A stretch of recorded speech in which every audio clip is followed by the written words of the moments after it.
Ayan si Ma'am Jess, nag-harvest ng sili. Thank you, Ma'am Michelle. Di ba? Ang dami kong sili. Ilalagay ko to sa bote. Ilagay niya sa bote. Suka. Yung kapatid ko rin pag nandito, nag-harvest din ng sili ko. Hi, Luna! Hindi na to lalaki? Hindi na! Ay, ganito na to? Oo. Ano to? Maanghang yan! Sobrang sarap yan. Kunin mo na yung mga yung malalaki. Ayan o. Oo, sobrang anghang yan. Ilagay mo lang sa sa... Sili to? Oo. Kasi malalaki eh. Oh. Pero napakaanghang. Alam mo ba, inaano ko lang yan. Pwede ba to siya sa... Nginunguya ko lang. Grabe siya. Oo. Ilagay mo sa suka. Oo nga. Kasi meron kaming bote. Oo. Sili. Oo.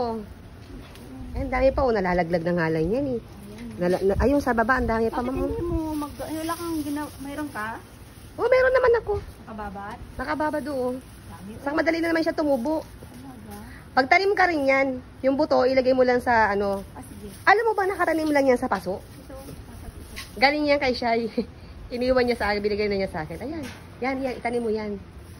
Ilagay mo sa paso. Yan. O, diba? Nang-harvest siya ngayon ng sili. hello. Ay, wala pa tayong picture. Mag-picture naman tayo pala. Oo, oo. Kasi tayo ng bahay, wala tayong picture. Kaya balik muna tayo dun yung mga video. O, sige. Kanila na yan. O.